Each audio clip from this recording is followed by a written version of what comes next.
welcome you to this 5-day long workshop. Today is the 4th day.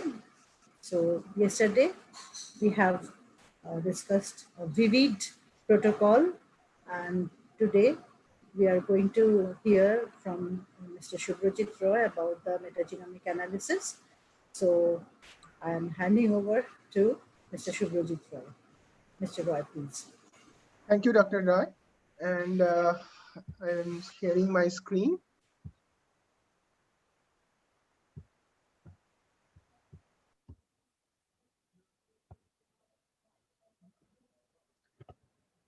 So, okay. So yesterday I have discussed about how to prepare libraries for metagenomic analysis and quantify the exact amount of fragments which would be necessary for different sequencing platforms, and how to normalize the library and send it for sequencing. Now, as we are going to discuss the DNA sequencing. So next generation sequencing has been nothing less than the paradigm shift for metagenomics. Not long ago, the classical clone-based metagenome, which I have discussed a little, in combination with Sanger sequencing, allowed for obtaining few selected insert as a sequencing was the limiting factor for that analysis. So NGS, what they do, they obliterated this cloning step and ultimately enabled to sequence the environmental samples directly. Initially, the 454 Roche Pyro Sequencing, I will discuss the thing later, was the most widely used because it generated longer reads.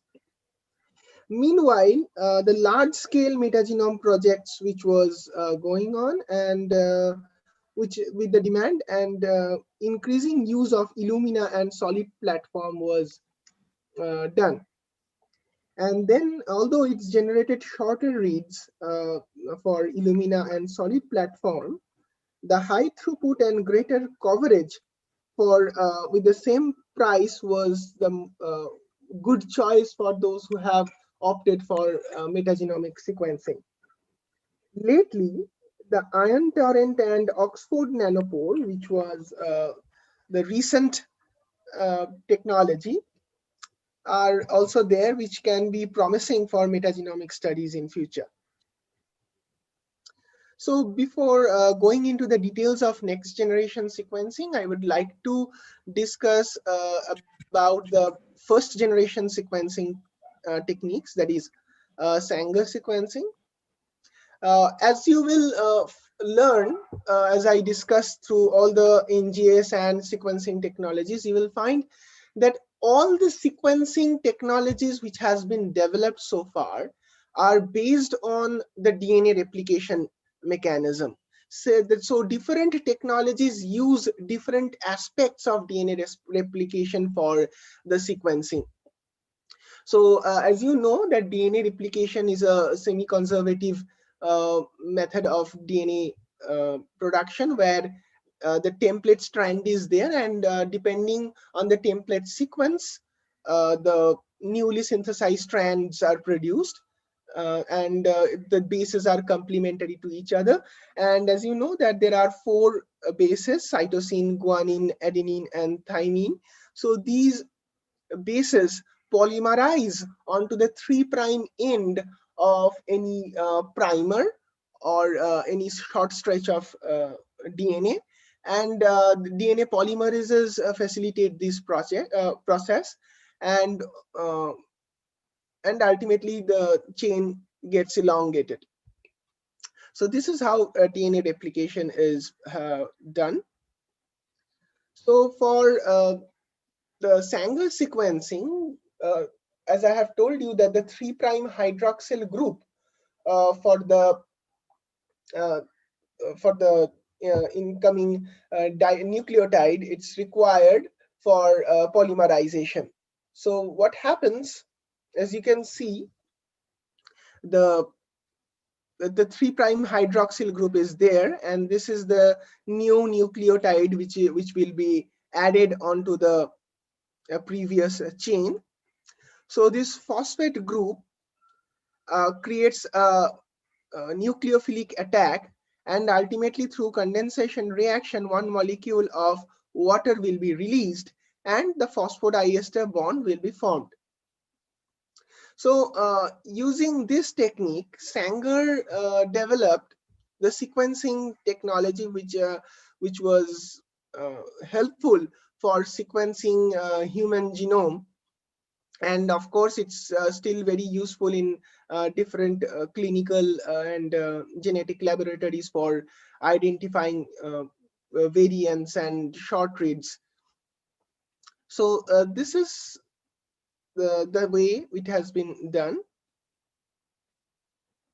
So it is very evident that the 3' hydroxyl group which is present, which is provided, is essential for any incorporation of the next nucleotide.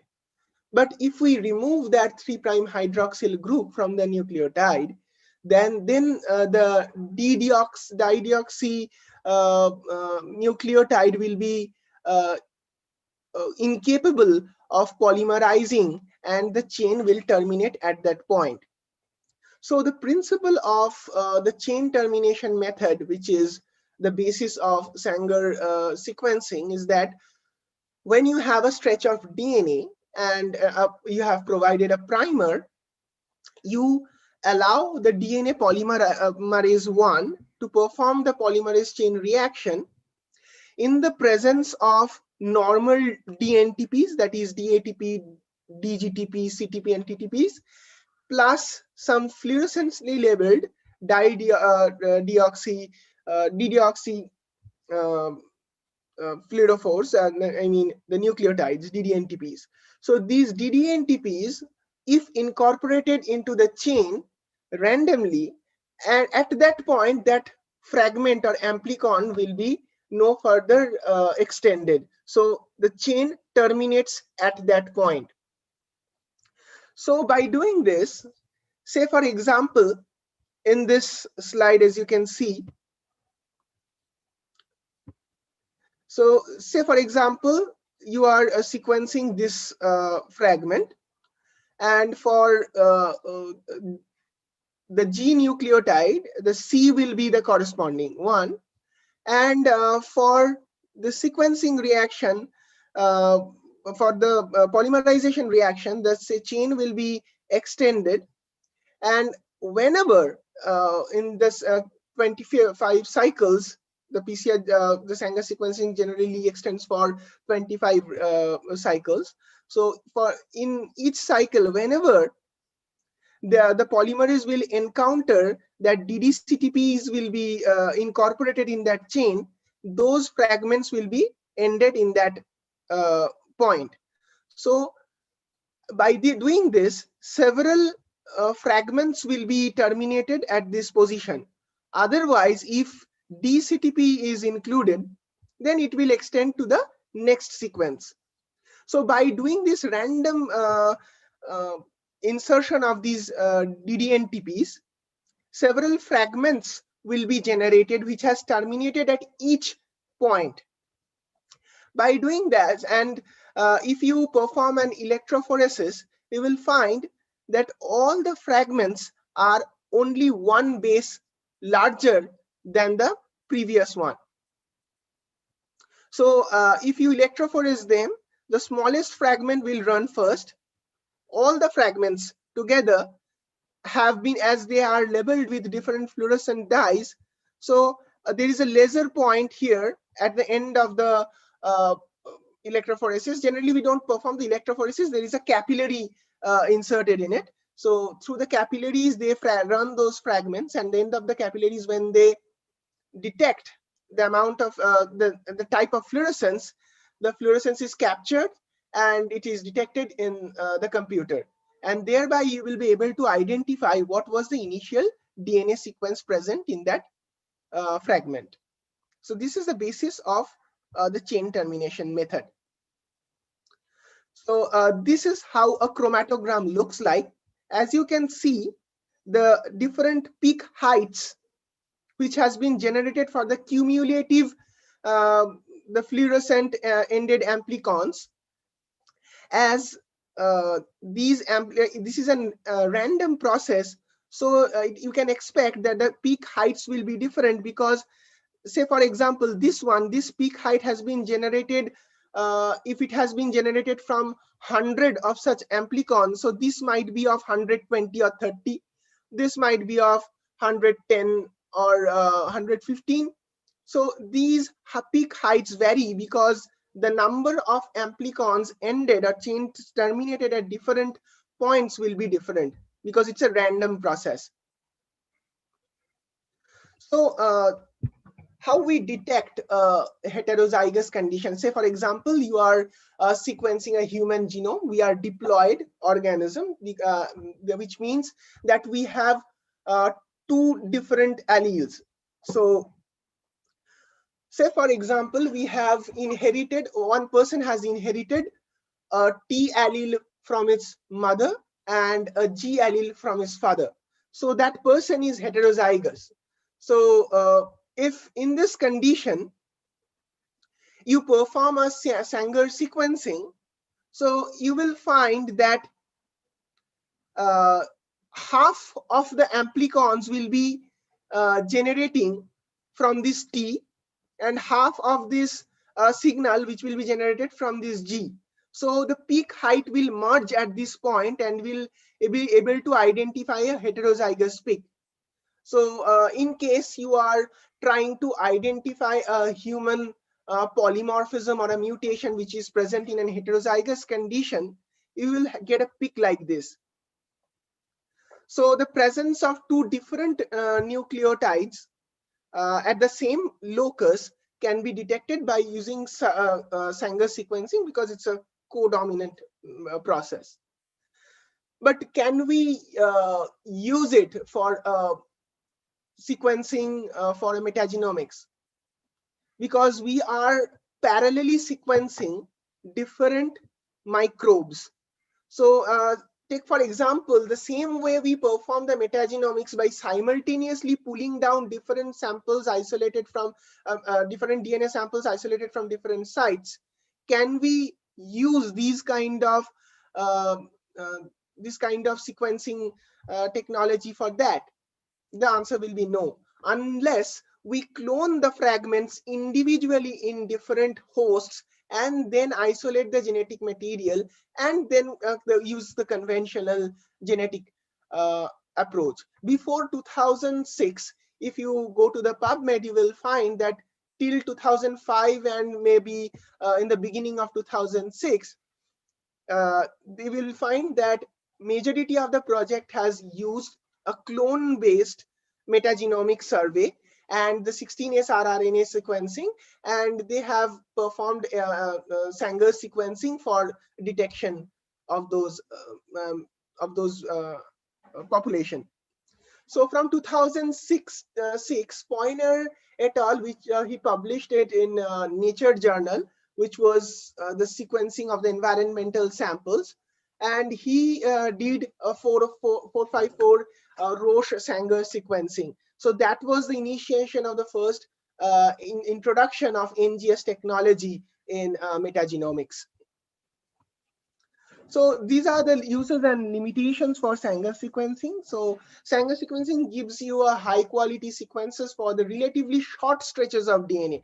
So if you have a DNA sequence up to 900 bases, and it typically uses sequences individual pieces of DNA, such as bacterial plasmid DNA copied in PCR. So this can be done. And on the other hand, if the Sanger sequencing is expensive, because if you individually sequence it, you will have a huge cost. So maybe at the end of this today's talk, you will find we have a comparison of different sequencing technologies and relative cost of doing that. So the sequencing of an entire genome or metagenome for the microbial community will be a hugely expensive project for using Sanger sequencing. So for tasks such as these, new large-scale sequencing techniques will be the good choice and will be less expensive. So this is the comparison of the Sanger sequencing with NGS. As you can see, the benefit of the Sanger sequencing, it's fast, cost effective, and if you are trying to detect very short stretches of DNA and maybe a smaller scale of samples, and you can use for that. If you have identifying any strains only from a pure culture, you can go for or a plasmid sequencing, you can go for Sanger sequencing. The challenge is the low sensitivity. If you have minutely observed that the way the chain termination process works, that you will be the detection of the fluorescence is cumulative. So only one time the read will be detected. So even if it had a different always there is a chance that you end up identifying a false variant in it. So the coverage is less and the depth of sequencing is also less for Sanger sequencing. So, and it's not, of course, it's a cost effective way of sequencing a metagenome or a multiple genome at the same time, and the low scalability due to increasing sample input requirement.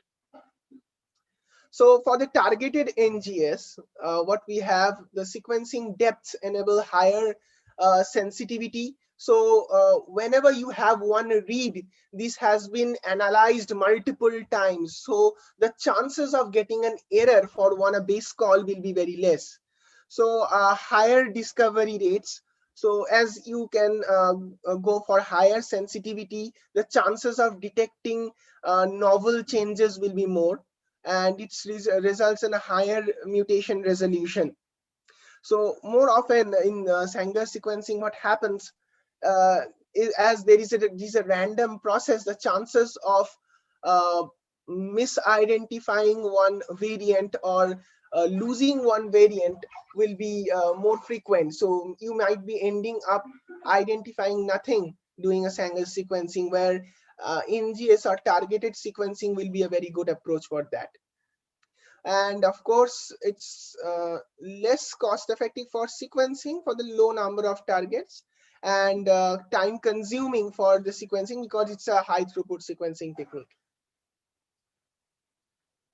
So these are the platforms which are available nowadays for the sequencing. So as you can see, we have Illumina HiSeq, Ion Torrent, PacBio RS2, and Oxford Nanopore Sequencing Minion 1. So with time, the cost of the instrument has gone down. As you can see, for the Oxford Minion, it's very less compared to the Illumina HiSeq. But it has its own constraints. So as you can see, the reagent costs is around $4126 per GB, where it's $1,000 per 20 GB, and around $100 for this PacBio for about 1000 GB of data. So for the Oxford Minion, it's still a little bit expensive. So it's around now $900 for per 1000 gigabases. So the read per run is around 300 millions. For ion terrain, it's about 280 millions, and 0.03 millions for PacBio, and 0.1 millions for Oxford Nanopore. Of course, there are significant difference in their time lengths. So if you have much available time, you can opt for Illumina HiSeq, and it takes about 10 hours. For Ion Torrent, it's about 5 hours.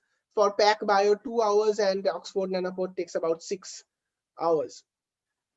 The error rate is much less for the HiSeq, where comparatively it's very less when you are trying to sequence a larger scale of genome.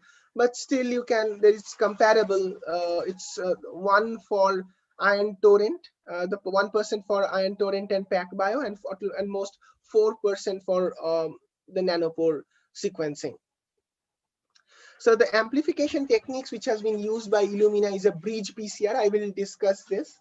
And for iron torrent, it's about emulsion PCR, and for PacBio and Oxford Nanopore, no such amplification is required.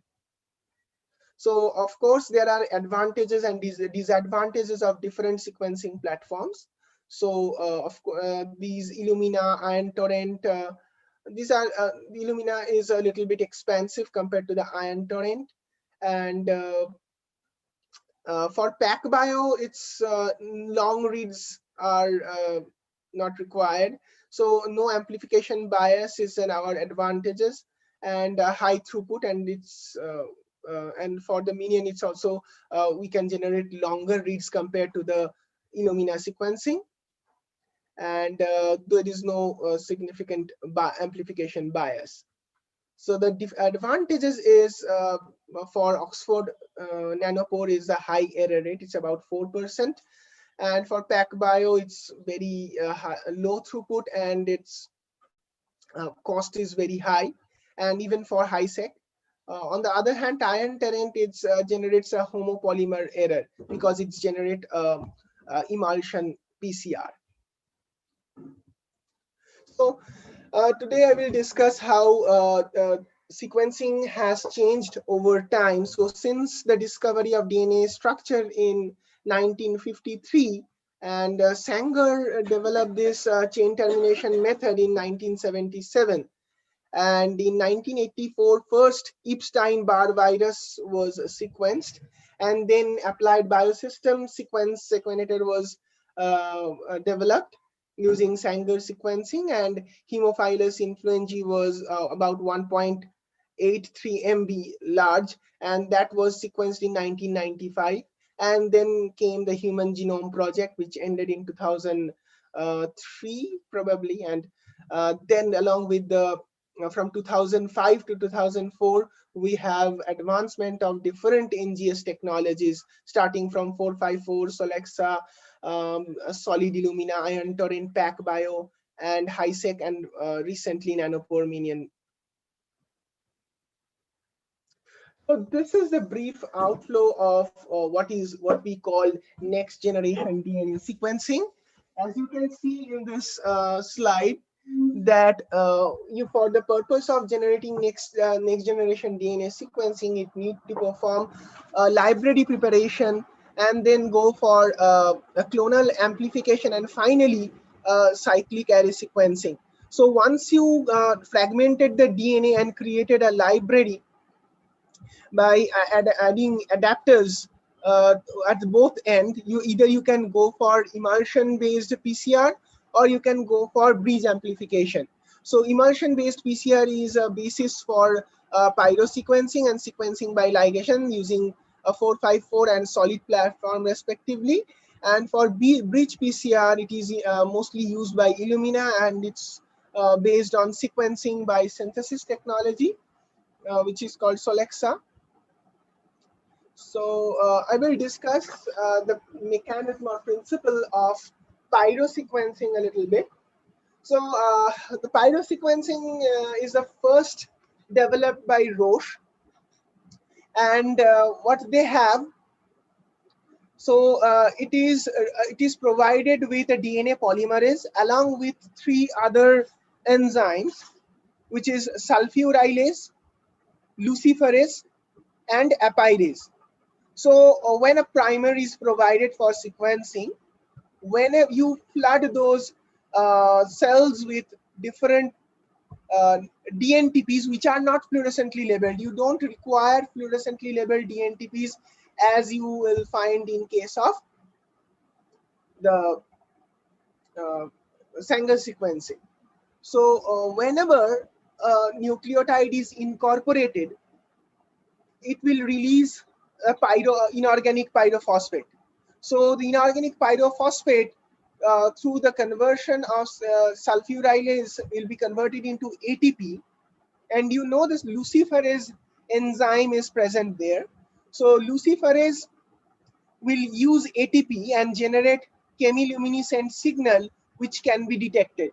So each time we are flooding the cells with different types of nucleotides, if it is incorporated, you will detect a fluorescence, you will detect a chemiluminescence.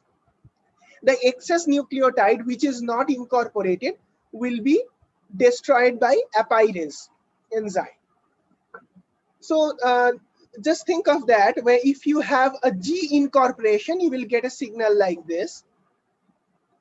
And once, if it is not incorporated, if you say are using T nucleotide and you find that it is not incorporated in it, you will not get any signal from for that. Again, when you flood in with different nucleotide, if it is incorporated, you will get a signal.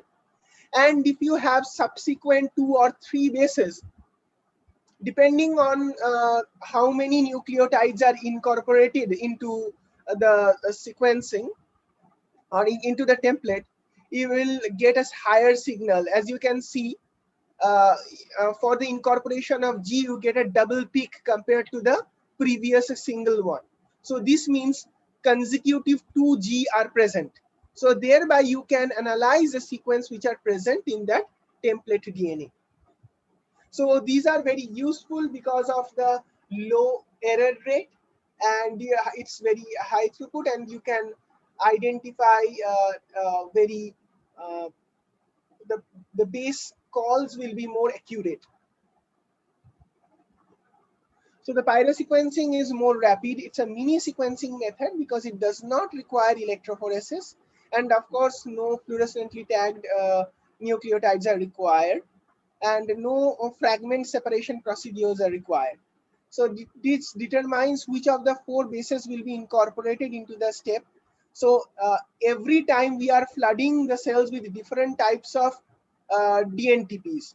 So each time you know that whatever is being incorporated, you have provided it. So it's only DNTPs are required, no DDNTPs are required in it. So the next one is solid sequencing, which is sequencing by oligonucleotide ligation and detection. So this is a very interesting technique where we use an oil emulsion. So once you've prepared the library, you are provided with some beads where you have these yellow probes attached to your beads. So these probes will be complementary to your single-stranded DNA fragments. So if you create an emulsion, it is expected that each of these beads will be occupied by one of that fragment. So this one fragment will create a polymerized colony, where we call it polony. So this polony will be created, and there will be, of course, there will be some empty beads left behind where no incorporation of the DNA fragments or libraries will be there. So once this has been done, you can isolate uh, the polonies from the empty beads using SPRI based technique where you can separate it and empty beads will be removed. So once you are done with this, you require a probe for the detection. So you need to understand the probe anatomy to understand the solid sequencing in details. So you have a probe which is attached to different fluorescent dyes. So these 2 nucleotides which is present in the first 2 bases are actually in different combinations. So 4 different nucleotides are in combination, and ultimately with the presence of 4 different red, green, blue and yellow or orange type of fluorescence, you have almost 16 dinucleotide permutation combinations. Then you have these universal bases and ultimately these fluorescently labeled tags which are present at the 3' end. So how we do that? So consider you have these 4 different nucleotides with different fluorophores attached to it. And as you can see, the dinucleotides are in combination. So it can be T, C, G, G, T, A, T, and many more in combinations. So almost 16 possible combinations will be there. So if you are trying to sequence this template, you have your adapter attached. If you can remember from my last talk, that during library preparation we introduce an adapter. So once the adapter is there, so an universal sequencing primer can attach and bind to this adapter region, and you provide with these dinucleotide fluorophore. So once this oligos attach, and the ligase enzyme will be there, which ligate the 5' and 3' ends and form the phosphodiester bond. Once this has been done, there will be a cleavage, releasing the last 3 bases along with the nucleotide, along with the fluorophore. So the signal released will be detected by the computer. So this is repeated several times, and each step there will be 1 nucleotide less for the sequencing. So ultimately you will find a fragment will be generated like this. So this has been generated, like, say for example, if you had your first base of the universal primer is T, so your corresponding dinucleotide is A, which is orange in color. So the next nucleotide is G. That means your sequence will have C as a complementary base. So again, so this G correspond to the red one. So the red have another dinucleotide which is attached to C. So C will be corresponding to complementary to G. So again, so your C is complementary to this green C, which is again linked to T, A, which will be complementary to T, which will be the original base in your template. This is how you sequence. So every time you are sequencing it, each of the bases are read twice. So this is the color pattern, how you detect by the dye base colors coding system, which has been developed for solid sequencing technology. So as I have told you, say for example, yellow T will be A. So you have to find the corresponding G. So the G is here, the yellow G, and this corresponding to the red one. So your bases will be C. So that's how you detect it. So the solid sequencing or sequencing by solid nucleotide, oligonucleotide ligation and detection, which is developed by Applied Biosystem Life Technologies, and you create colonies for that. The colony, the term came from polymerization and colony. So for the bacterial cultures, for those who have done microbial cultures, they know what is a colony means. That is the simultaneous the development of one particular clone. So this type of clone, if it is generating different fragments of DNA attached to one particular bead, we call it colony. The sequencer adopts the technology of 2-base sequencing based on ligation sequencing, as we are using DNA ligation in it. Each sequencing involves 5 rounds of cyclic steps, and each round involves multiple ligation steps between 16 possible dye bases probe that have 4 fluorescent dye attached to it. So then the sequence is determined by cross-checking a dye-based color system, as I have shown you, and this can be done by a computer program. So you can write a script and tell your computer to sequence as I have shown you manually, the same thing will be done by your computer. So the advantages is it's highly accurate and it's precise because each base has been read twice. So the possibility of error is very low. The only disadvantage is it's very short read. Only 85 base pairs will be read, and it's very costly. So next we are into another sequencing technology, which is sequencing by synthesis.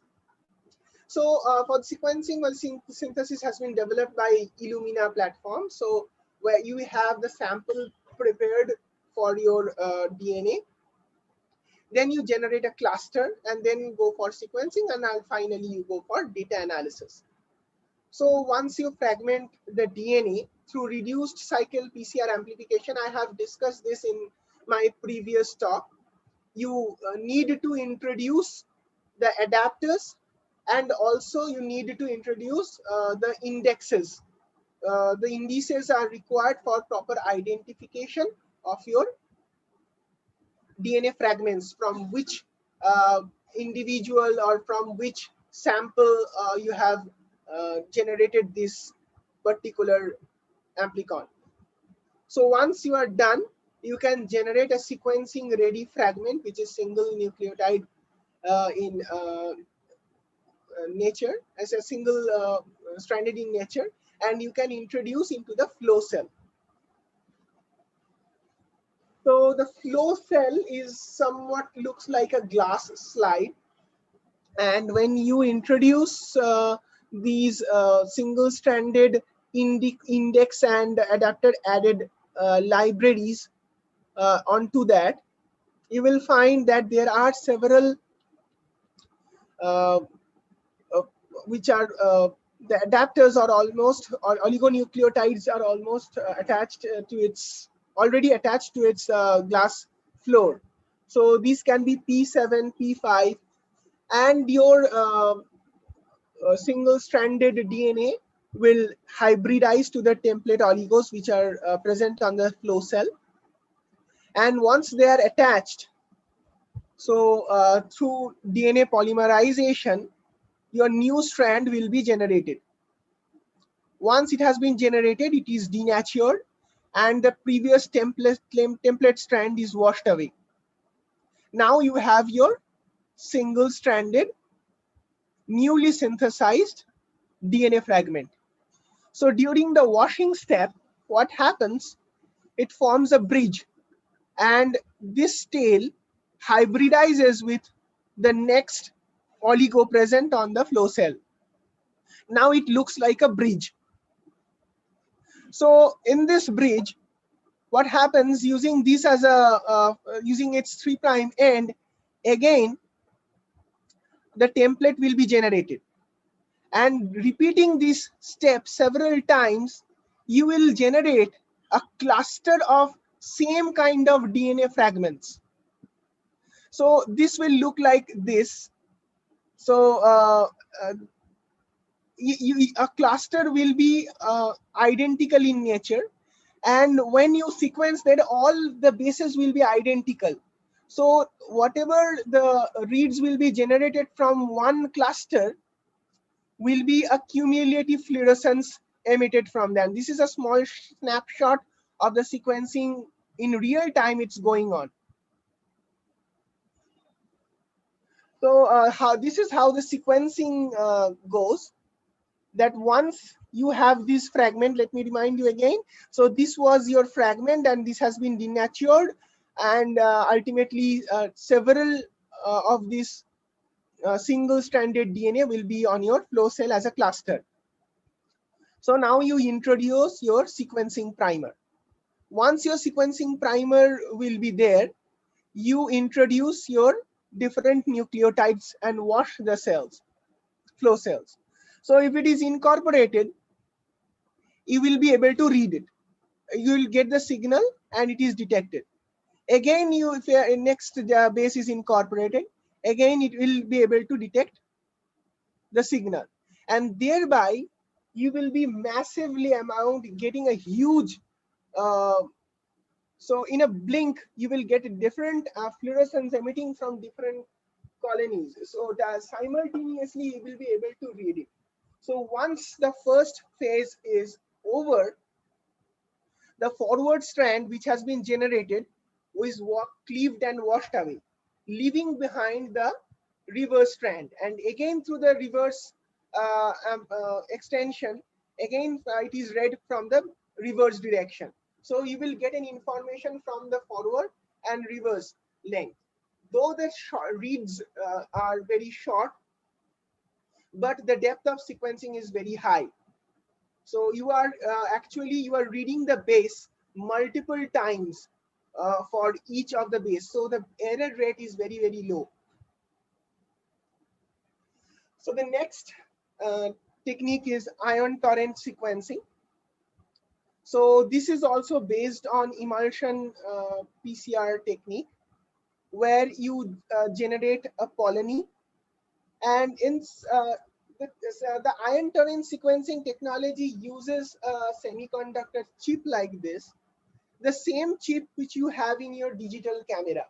So the digital camera, when you take a snap, detects different light sources coming, and from each of the smallest pixel, it detects the signal, converts into a digital signal, and ultimately you can get a better resolution of your image which you have taken. The similar technique is applied here, but the only thing is that it doesn't create a digital signal. It creates it detects a change in pH. So whenever you have one nucleotide introduced during polymerization, and in each of the well, and you have one hydrogen ion or proton is released. So and each at the base of this well, you have a smallest pH meter attached. So this can detect a change in pH, and ultimately you will be able to know whether the base is incorporated or not. So by doing this, you will be, each time you flow the chip with different kinds of fluorophore, and in different wells, the tiniest well, you have this colonies there, and during the polymerization process, you will get a signal due to incorporation of the nucleotides in it. So this is an ion torrent machine, how it looks like, and able to detect the changes like this, and these signals are detected by the computer, and then you will be able to get a good read. So the advantages of using an ion torrent is have a longer read, it's fast, and it's almost accurate. So the disadvantages of ion torrent is that high error rate increases with increase in the length of the polybases. So as you are, it's a PCR based, emulsion based technique. So the polybases presses multiple bases, palindromic sequences. It creates a problem while doing the sequencing, and it's expensive, and it's low throughput, and it's low scalability. The next immediate important, the recent technology which has been developed, it is nanopore sequencing. If you can see, just it's very small, just like a glass slide or a hemocytometer you have used.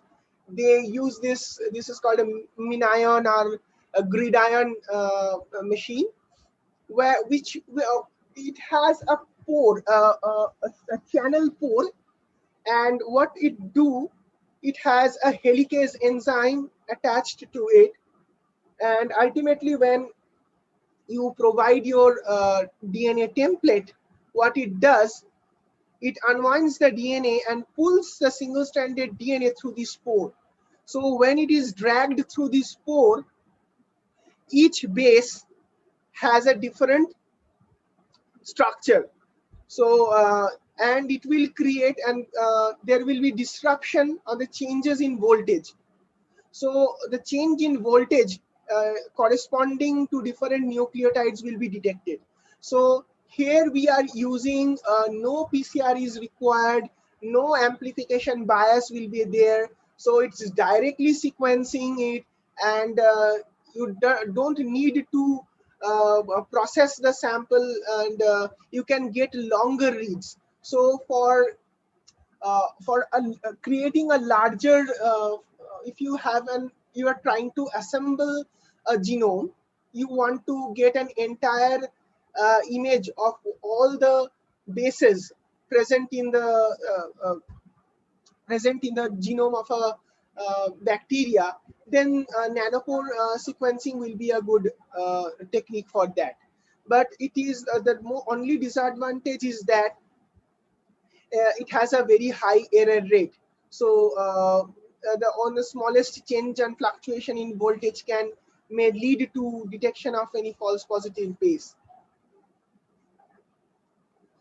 So why we should use NGS over Sanger sequencing?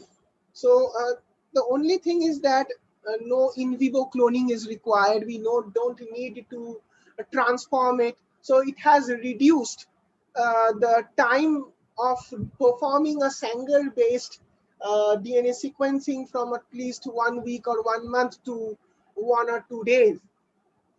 So if you have an NGS technology available to you.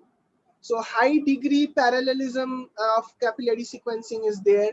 You can simultaneously sequence multiple samples.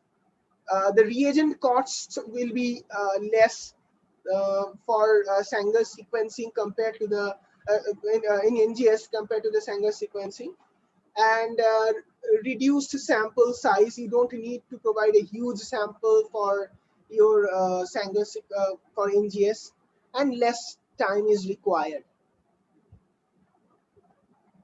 So if we compare different NGS platform along with the Sanger sequencing technology, we will find that where Sanger sequencing can sequence up to 400 to 900 base pairs, and this the iron semiconductor or iron terrain can sequence up to 200 base pairs, and for a single time molecule real-time sequencing, it can generate up to 2,900 base pair on an average. Pyro sequencing can lead up to 700 base pairs, and sequencing by synthesis is about 50 to 250 base pairs. You might be thinking that the read lengths are very less compared to the Sanger sequencing, where it can go up to 900 base pair. We can only using sequencing synthesis can go up to 250 base pair. But let me remind you, the accuracy is more in case of this Pyro sequencing. So it can be and it can, the reads per run will be more. And as you can see, for the iron torrent, it's about 5 million. So Pyrosequence generates up to 1 million reads per run. So even for chain termination Sanger sequencing, if you can run one sample at a time, so there is no reads per run can be generated. So once you end your run, you will be able to identify the sequences. So run time has been reduced with the use of use of next-gen sequencing, and for the cost per 1 million base is only around $1, $10 for NGS, where it can cost about 2,400 per million bases. You can you can imagine how it has reduced the cost. So the advantages of using NGS is for semiconductor, it's less expensive, it's the equipment is very fast, and for pyrosequencing also it's very fast, and it creates longer reads. Though for Illumina sequencing or sequencing by synthesis, you only generate smaller fragment lengths, but the advantages in depending on the sequencing model, you can have the potential of high sequence yield. So this is what I was. This is what my talk about was sequencing and NGS technology. And if you have any questions, you can ask.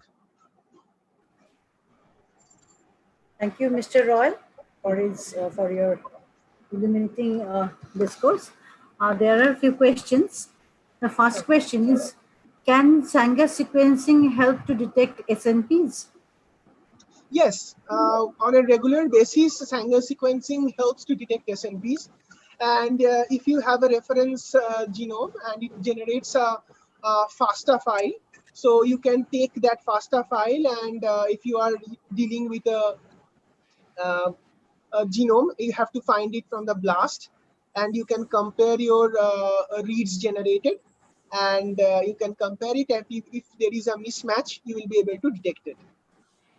So if it is a polymorphism in an SNP, it's the information about the SNP will already be recorded in your database, like DB SNPs for humans. And if you have that information, you can directly find it from the read. Okay. Next question from the same person. Which one is a more reliable method for SNP detection? And she's having another question, Sanger sequencing or RFLP? Well, we previously used to do RFLP. Even I have also performed a lot of RFLP based diagnosis of polymorphism. Uh, it depends on your question. So if it is that you only want to detect only one polymorphism in person, say for example, you are trying to identify one polymorphism in one gene which has been previously reported. So you can go for amplification of that particular genetic material and digest it with your restriction enzymes, which can cut. And depending on the agarose gel or polyacrylamide gel electrophoresis, you will be identifying the fragments, or you can send it for sequencing and then validate it. But if you want to know what are all the polymorphisms which are present in one person and try to compare with any particular phenotype or any function, then a high throughput sequencing approach will be more reliable. Like you can go for an ion torrent, you can opt for an Illumina sequencing. The cost of doing that for RFLP for multiple polymorphism will be not that easy. And if you have an idea of selecting only 4 and 5 polymorphisms at a time, you can go for a platform based analysis too. Okay. Next question is, what is RNA sequence reads? So for the RNA-seq reads, the same thing we apply have for the DNA reads, but instead of analyzing the DNA, we go for RNA. So the advantage is that if you have a novel expression of RNA in two different conditions, you can go for the sequencing those RNA fragments and identify what particular RNA was expressed in that condition. So you can convert the RNA into cDNA and then go for sequencing it. Okay, here there is one question from my side that if Yeah. I have one patient sample, Mhm. it contains both bacterial DNA as well as some viral RNA. So, how can we detect that? We have to change it to cDNA. It's Actually, better to change all to cDNA because the machine don't have right. an, Yeah, sorry. suppose I don't know that there are some viral RNAs or like that. So what should I do then? Uh, it's I have personally have not performed this analysis, but one like what I can tell you that if you have uh, that idea that there can be a possibility of the presence of any RRN, it's better to convert it into all to cDNA than go for it. Or you can identify the ribonucleotides or the presence of U Uracil. bases to All right. identify it. The uracil bases could be an identifier for that. The last question is, please explain the function of sulfurylase in pyrosequence. The sulfurylase, it's once you generate the pyrophosphate, which has been generated after the release of after the incorporation of the nucleotide. So the phosphate which has been there, it's need to be incorporated into the ATP. So you need ATP for the conversion of luciferase to generate its chemiluminescent signal. So once the sulfurylase is there, it binds the pyrophosphate to AMP and ultimately generates ATP. Okay, is there any question? I think there is no more question. Dr. Sharojit Das, do you have anything to add?